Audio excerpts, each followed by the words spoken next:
You're listening to GoAZCats.com today, a podcast all about your Arizona Wildcats. Featuring the latest news and analysis from the staff at GoAZCats.com. Plus, interviews with players, coaches, and expert guests from across the Rivals.com network. Now, straight from the old Pueblo, Tucson, Arizona, here's the host of GoAZCats.com today, Matt Moreno. Well, welcome back, everybody, to another GoAZCats.com today podcast. We're previewing Arizona's big matchup with Texas Tech Saturday night at Arizona Stadium. We're hoping the rain and the lightning stays away so that the game doesn't go on longer than it has to. But for my sake, I don't want to be in the press box till 5 in the morning. But a big game for Arizona this weekend. Another chance to prove that it's not this team that we've seen the last couple games, and show that it's ready to get into Pac-12 play and move forward this season without all the negativity that's been around the program to start this season. And obviously there's a lot on the line this week. Arizona, it's its first Power 5 non-conference opponent since 2012 when Arizona beat Oklahoma State in Rich Rodriguez's first season. This is the first game of that sort, since that time. So it's going to be a big deal for figuring out where this program goes, not only this season, but just in general from here, because it is one of those statement games and statement opportunities for Arizona to have against a team from a Power 5 conference and a team that started out the season pretty well. So we'll get into all of that in today's podcast. You won't have to hear from me as much, which is great, I think, for all of you who put up with me every week. I have a couple guests. Well, I have one guest from RedRaidersSports.com, Ben Galan. He's going to be joining me a little bit later to talk about Texas Tech. He wrote an article for us this week, taking a little look at what Texas Tech has done so far and kind of his expectations for Saturday night's game. Plus, I'll have an interview with Tony Fields, who had some strong words about the criticism that the defense is taking right now, and especially Marcel Yates, his coach, his defensive coordinator. So I'll have that a little bit later in the show. Plus, we'll have a question from one of our subscribers. So make sure you stay locked in for the rest of the podcast, as I feel like we have a pretty good show for this one. Obviously, I think it lines up with the game, the magnitude of the game this weekend, and things get ramped up a notch Saturday night. So let's get right into it. I'm going to switch things up a little bit. Usually for these pregame, game day podcasts, I take a look at 5 players that I think are going to have an impact in the game, or most important players for Arizona who need to have an impact in the game for Arizona to pull out a victory. But I think this game, it just feels a little bit different in general, so I think I'm going to take a little bit different approach this week. I'm going to give you 3 keys to the game that I think will matter most for Arizona to come out on the winning end of what is shaping up to be an important game for both sides. Texas Tech hasn't really played anybody of note. UTEP, Montana State to open the season. They've come into this week's game in the top 10 in both total offense and total defense. But admittedly, people on the Texas Tech side have, said that Ben Galan, who you're going to hear from later, mentioned that those are cupcakes, and those are not teams that, they can really get a good gauge of what this team is about under Matt Wells, their new head coach over there. They need to see this team perform that well against other competition and Power 5 level competition before they get into their Big 12 schedule. So Arizona is going to be their true first test. Obviously, there's been a lot of talk over there about Khalil Tate, the Arizona offense, and they haven't slammed the Arizona defense. They've been giving them credit and mentioned that the performance in the second half against NAU came against a lot of reserves, which is that's true in some parts, but there were some starters out there, and so it made for an interesting second half, and obviously a lot of Arizona fans weren't thrilled with what they saw out of that game. So it'll be interesting to see kind of what happens Saturday night, but I think the first key for me is going to be to get the running game going. Like I mentioned, we're hoping the rain stays away. I think lightning is probably the bigger concern right now, just because of what it can do to a game and how much it can delay a game and how much you have to wait for it to go away. And it's not looking fantastic for Saturday night in terms of the weather. It's been a while since Arizona's had a delay, so we'll see what happens. We're all crossing our fingers and hoping that doesn't happen, just so they can get this game in on time and have everyone, not have issues come up. You want to see these two teams go head-to-head kind of straight up without the elements coming into play. But I think because of that, and if it does rain, I think getting the running game going is going to be huge for Arizona. Even if it doesn't, even if it's perfect weather, it's an important game for Arizona to get the running game going, especially after what we saw last week with Arizona being able to run the ball so well and getting everybody involved. You had all 5 scholarship backs get at least 5 carries. You had 2 guys go over 100 yards. Gary Brightwell had that 94-yard run that was just amazing, and ties him for the second best rushing play in school history. I mean, obviously not things you see every day. So I think for Arizona to get everybody involved on the ground, get Khalil Tate involved on the ground is going to be a huge deal for the team this weekend, because if there is a weakness that we've seen so far from this Texas Tech defense, it is in that running game. They've nearly given up as many running yards as they have passing yards. So if there is going to be a weak point of this defense, I think it's going to have to come on the ground. And fortunately for Arizona, that's what they do well. I mean, when you look at where they have had success in the last couple of years, it's on the ground, and you see last week that happened again. So it's going to be key for Arizona to continue to use that running game, utilize J.J. Taylor, Gary Brightwell, all those guys, even Nathan Tilford in short yardage situations. So it's going to be important for them to do that, and I think it starts with that, and then you can kind of build everything else from there. Not to sound like a broken record, but the second key of the game for Saturday night is going to be to get pressure. Arizona has to get to the quarterback. Alan Bowman is a solid quarterback and put up some good numbers and has put up some good numbers already. That Texas Tech offense isn't necessarily the same that it's been under Cliff Kingsbury or some of these other guys that have been the head coaches at Texas Tech, but they still can pass the ball. They still want to pass the ball a lot, and there's going to be opportunities for Arizona to generate some pass rush and get after the quarterback. It hasn't happened the first 2 games, and that's been unfortunate because that's something we've heard about so much over the course of the last 9 months or so, going back to spring ball and coming off of last season, especially the end of last year when you saw guys like J.B. Brown and Jalen Harris start to make a bigger impact, and you could kind of see the makings of what was going to become a solid pass rush from this group. And now you have more depth, you have more players to keep other guys fresh, and it just hasn't yielded any results on the field. Arizona has only a couple sacks through the first 2 games, and Jalen Harris has been in on both of those. That group just needs to play better. They need their defensive line to create more pressure.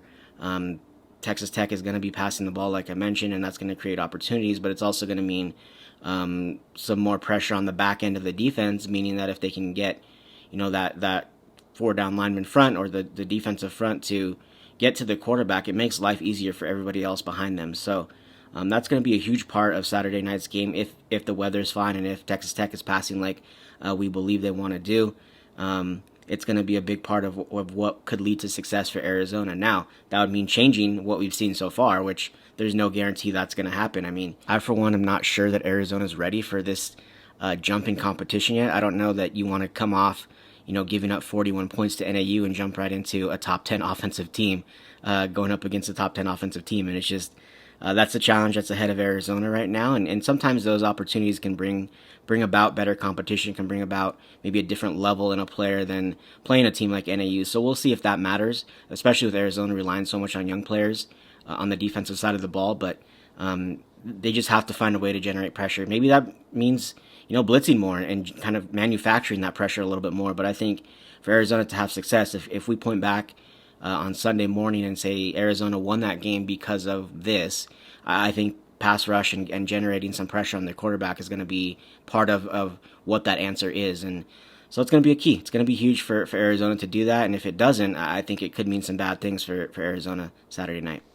And I waited to hold this one until last, but we all kind of know what it is and what's going to have to happen for Arizona to win a game against a Power 5 team. Simply put, the safeties have to show up. To their credit, they've done some good things, especially in the running game, and they've collected a lot of tackles, and they've been effective in that role. But against the pass, this group just hasn't been good. And, Arizona's made some changes, had some different guys in there, played some other guys some more. Last week, you see Jarius Wallace in there a lot, some other guys who have gotten some more time. But the starting group, the key players of that unit have to step up and have to, shine in this game. Otherwise, Arizona, it's going to be a long night. Texas Tech knows what the weakness is. Kevin Sumlin mentioned after that Hawaii game that Hawaii gave teams the blueprint for how to beat Arizona. We all kind of saw it play out in real time. We've all kind of known this going back a couple years, that the middle of the field is really where teams can, make their money. And unfortunately for Arizona, Texas Tech lines up well in that thinking, and what it does well is kind of utilize the middle of the field, which is unfortunate for Arizona's defense because they know now that's what's coming.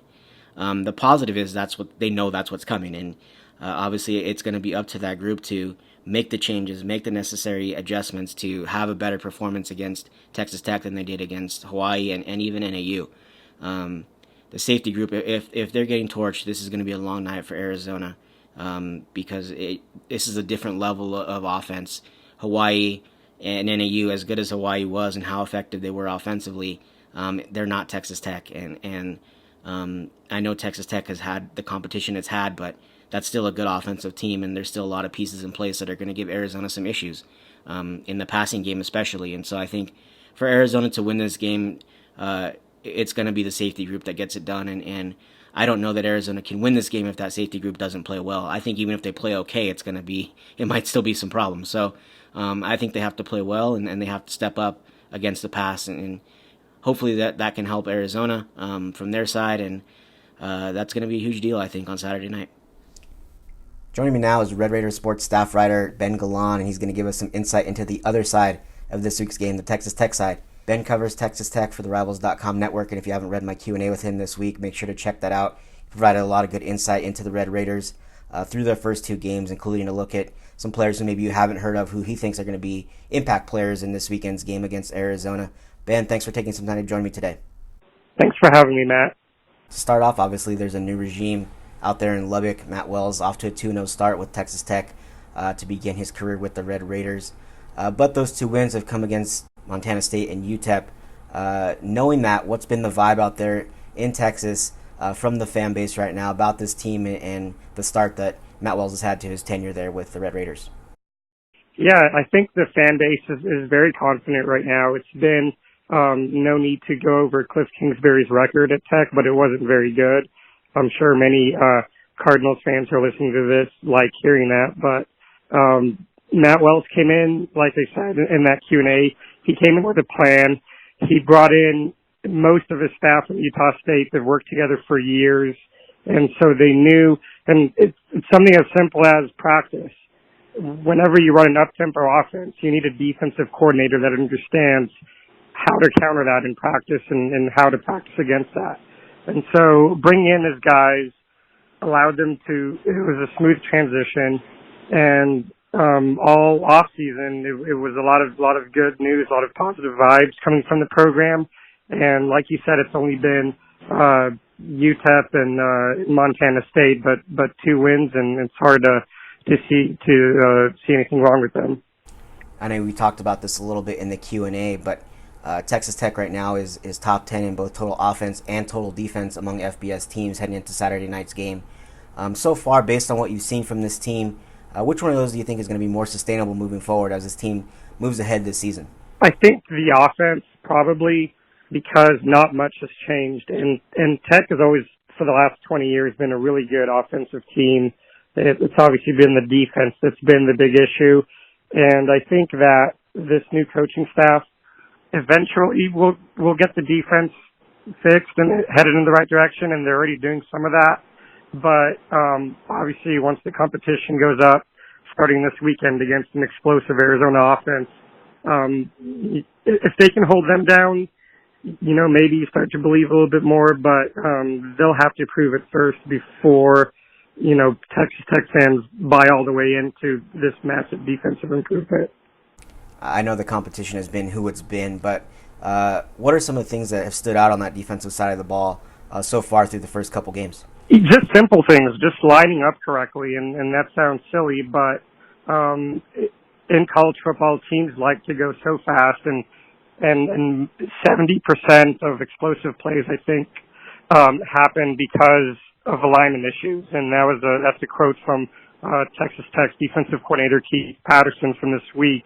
And so just getting the calls in, just having the guys line up correctly. And then they've also brought in a few grad transfers.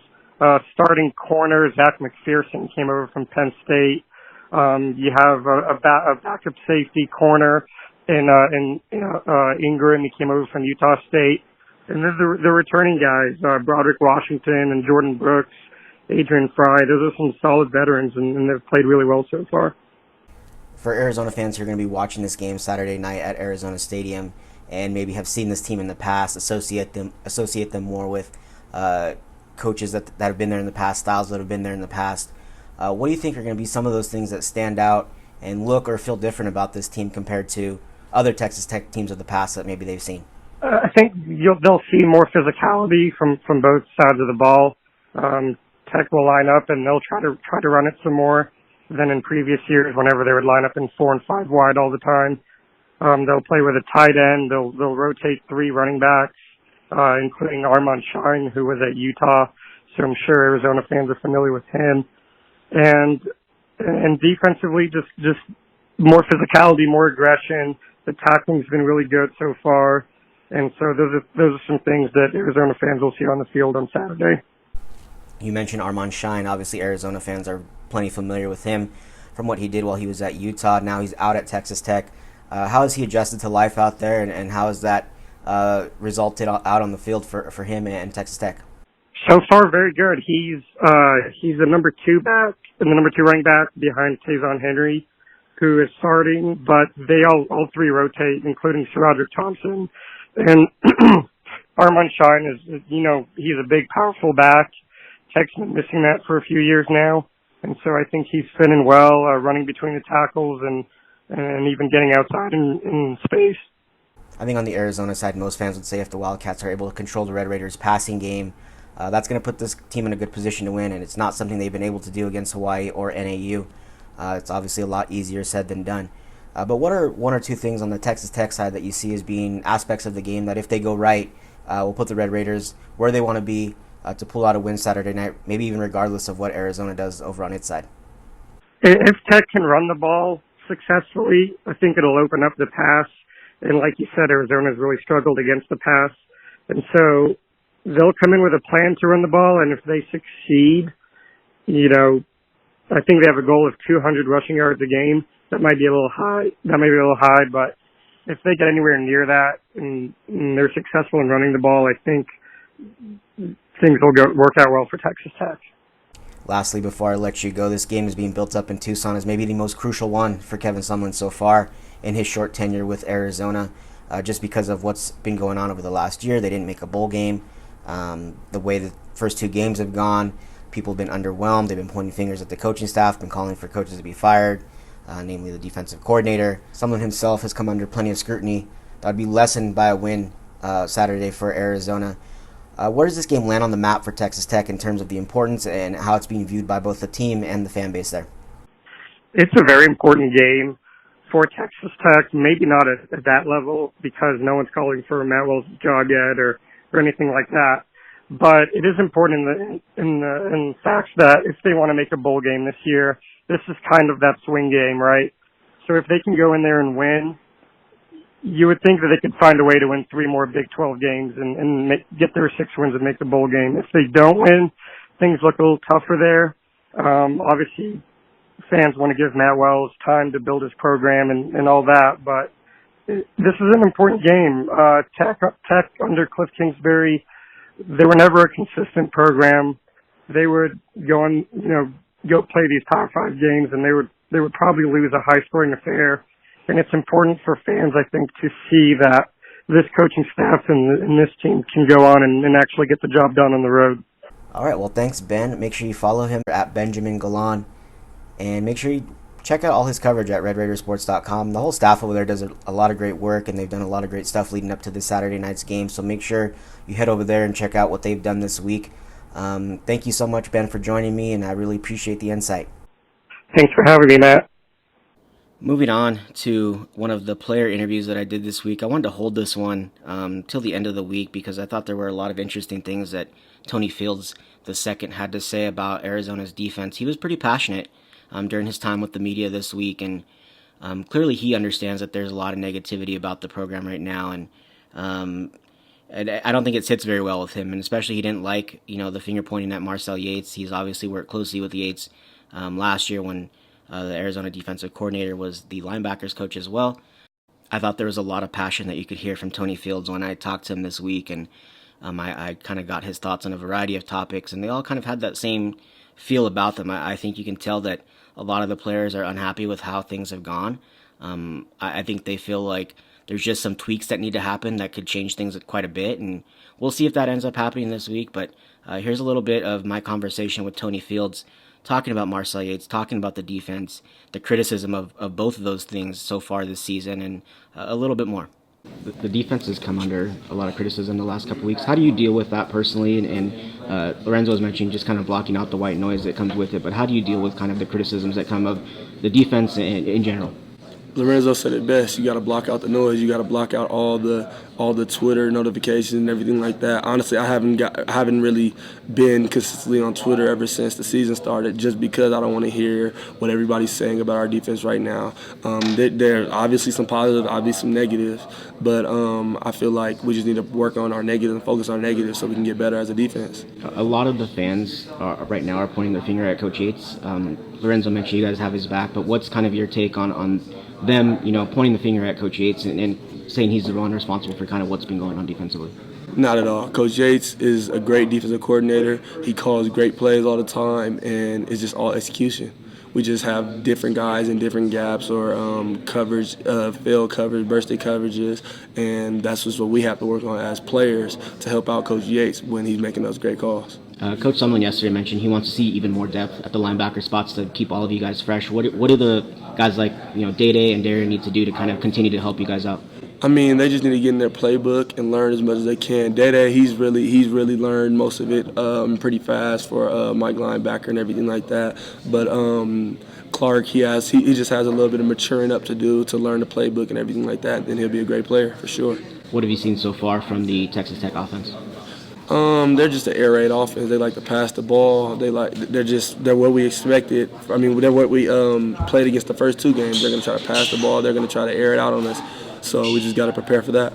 How much? I know you guys aren't supposed to approach games this way, but how much does it being a Power 5 team, a team from the Big 12, change kind of maybe the mindset and kind of emphasis on what you guys do this week? I mean, we just want to make the Pac-12 look like a better conference. So us beating a team from a different conference makes us look like a better team at all times. So when we go into this game, we want to go in and dominate just to show that we can survive in every other conference in the nation, It feels like everyone tries to focus on the negative things about this defense, but what were some positive changes that you saw from the Hawaii game to the NAU game on defense? I mean, positive overall for this year, I say turnover margin already. We're number one in the nation in turnovers and number one in the nation in interceptions right now. So, I mean, we've been working on turnovers for the past 3 years since I first got here, and now we're putting it together, and we're all getting after the ball.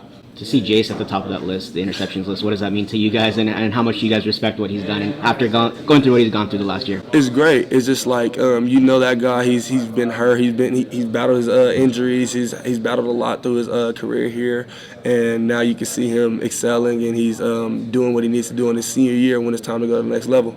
What do you want to see from Colin? It feels like he didn't play the entire game last game and hasn't maybe put up the same numbers that he did before. What do you want to see from him, and what are you hoping he kind of gets to show? I mean, I'm not going to be all flabbergasted because Colin hasn't put up the numbers yet, because we've played strictly passing teams. We haven't played teams that want to run the ball downhill and anything like that, and that's when Colin excels. So once we play those downhill teams, that's when you see the schooler that comes in and have the TFLs and has the big hits and everything like that.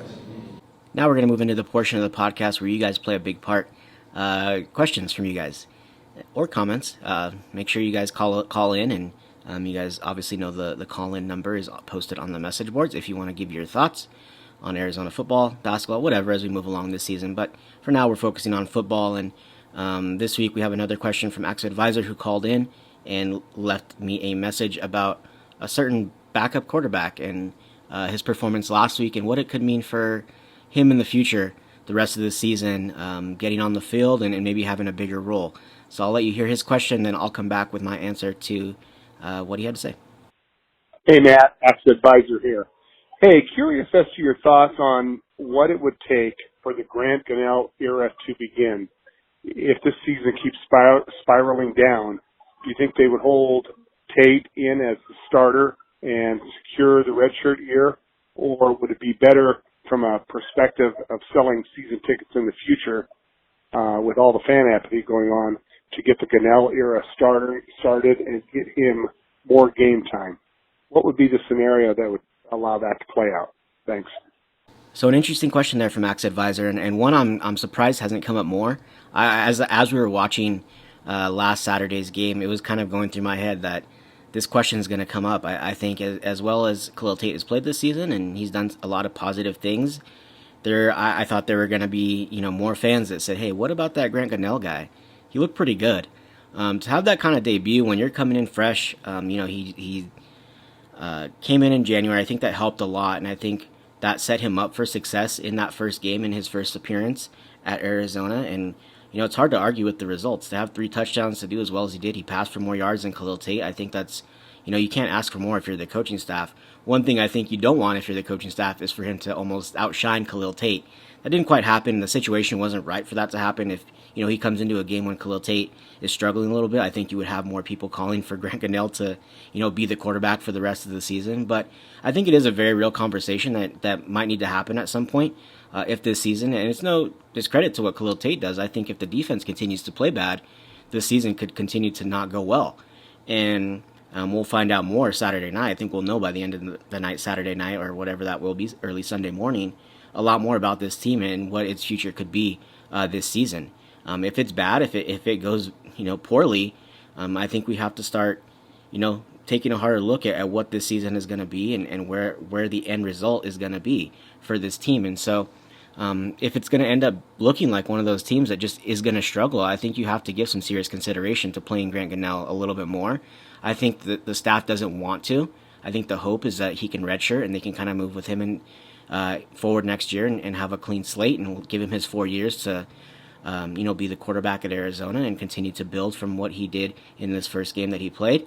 But like if you mentioned, you need to sell tickets and there's no buzz about this team. And a loss to Texas Tech could really take a lot of the air out of this season. And it's a season that already had kind of some of the air taken out. There hasn't been as big of a buzz about, this team heading into the year. And then you come out kind of sluggish to start the year and, have a loss to Hawaii. You have some struggles against NAU. I'm interested to see what the crowd is going to look like on Saturday night. But if you lose that game to Texas Tech, I think a lot of the air comes out of this season, and it's going to be hard to get that back this year unless Arizona is somehow able to go on a run. It's hard to envision that if they do lose this game. So if that is the case, and this is starting to look like a 3-win team or a 4-win team, I think you have to start giving some serious consideration to that. I think that's probably the threshold. If it's starting to, I think it all depends on where this season goes. If Arizona is able to stay competitive through this next part of the schedule, maybe get a win against UCLA, maybe get a win against Colorado, or at least stay competitive in that game, and then have it stay relatively close against those other teams that are coming up, Washington, USC, schools like that, Oregon on the back end. I think if you can keep it close, then I think you don't make that move. But if it becomes very apparent that this team is going nowhere and it's really struggling to stay in games, I think you might have no choice but to go to Grant Gunnell to at least create some buzz for next season. Obviously, if things go according to plan, he might be around only 3 years anyways, because I do believe he has NFL caliber talent and obviously has NFL size. It's just about continuing to develop that. So if he ends up being what they think he is anyways, he might not be around long. So what does it hurt at that point to play him and get his career started going a little bit earlier? And I think that is something that has to be seriously considered if this season, turns into a tailspin. And, I'll be interested to see how the coaching staff approaches. I know Kevin Sumlin doesn't love to play young players as much and have to lean on them. I think that situation for Grant Gunnell in the last game was the perfect one to get him in the game, get his feet wet. There wasn't a lot of pressure, and you saw what he did. Gives him some confidence moving forward and starts him off on a positive path. And I think for Arizona, it'll be interesting to see if they get into a point where if it's a no-win situation, that might also be tough too, and might also be something you have to consider. Right now, he's feeling good about himself, and the team feels positive about what they have with him. If you get into a situation where he's not going to be able to succeed, that could do some damage to him mentally as well. And he's still a young player and a young guy, so you don't want to have that. He's going to take over the job next season at this point, assuming everything holds. So you don't want to damage kind of his psyche at this point either. So it'll be interesting. I think a lot depends on how the rest of these games play out and what the situation is as things move along. But I think where the staff could be pushed to make that decision and have him in the game is if it gets really bad and this is looking like it's going to be a 3 or 4 win season. If that ends up happening, then I think you might have no choice but to get him in. But like I said, I think the caution would be that you hurt his psyche by putting him into a situation where he just can't win. And there's going to be brighter days ahead for him and this offense, even more so than it is now. And I think there's no reason to hurt that just to get a couple wins. I think you can generate some. The buzz is going to be what it's going to be. I think you're going to lose so many fans if you head down that path anyways, that it's not going to matter a whole lot who's going to be in there at the end in many cases. So we'll see. I think there is a chance that, if it goes bad, that he can get in there. But I think that the situation will dictate whether or not that happens. Well, thanks to Axe Advisor once again for another solid question and a good discussion topic, I think, for this Arizona team. Well, guys, it's a big game this week for Arizona. I mean, there's no way around it. Everyone knows what's on the line. I think for Arizona, it matters even more. I know it matters a lot for the Texas Tech side, as we heard from Ben Galan, but I think for Arizona, it's very clear what this game means. It's an opportunity, as Tony Field said, for the team to show that the Pac-12 can compete with other conferences, and this is a very like team to Arizona. They're on the same level as Texas Tech in a lot of ways, and they're battling for recruits with Texas Tech a lot more now, just with Arizona being more involved in the Houston area and Texas in general. So it's an important game on a few fronts, but I think perception-wise is really where it's going to matter most. If Arizona is able to get a win, I think there's going to be some more belief in what Kevin Sumlin does, what he's about, and how he can move this program forward once he's able to continue to recruit his guys and have more of his imprint on this team. A loss obviously is not going to sit well, and it's gonna only strengthen those calls for Marcel Yates' job and for changes within the coaching staff, and it's just not going to go well moving forward if Arizona isn't able to get a win. If they keep it close, that's one thing, but if they completely get blown out, there's going to be a lot, I think, that could happen moving forward with this team, because Arizona it's every week that this happens, and whether you lose a game or have a close game to a team you shouldn't, it gets further and further away from what Arizona wants to do. And to have this happen only this short into a coaching staff's tenure, obviously you need some time for that adjustment. I think that's something I always side with coaches on that point, that they need time to figure things out, and I think Kevin Sumlin needs time to figure things out. But it also can't look horrible, and there's been times where Arizona has looked horrible, and that needs to change, and it's a great opportunity for Arizona this weekend to change that and have the topic and the narrative be a little bit different than what it has been up to this point. And so it's going to be a key game for Arizona. This is one of those ones that you can look back on whether or not the Kevin Sumlin era ends positively or goes in a different direction. I think this is going to be one of those games that you look back on, whenever that time comes, the end of the Kevin Sumlin era, and say this was the turning point, or this was one of the games you can point to as, hey, that was one of the turning points in where this program, changed. So there's a lot on the line. It's going to be an interesting game. Hopefully the weather stays away, but as always, thank you guys for listening, and we'll talk to you after the game, and make sure to stay tuned with our coverage throughout Saturday, throughout the weekend, and heading into next week, as we'll see where this thing ends up with Arizona moving forward, and find out soon what this team is about. Thanks for listening, everybody. Thank you for listening to this episode of GoAZCats.com today. GoAZCats.com is the totally unofficial U of A fan site and your source for University of Arizona team coverage and recruiting news.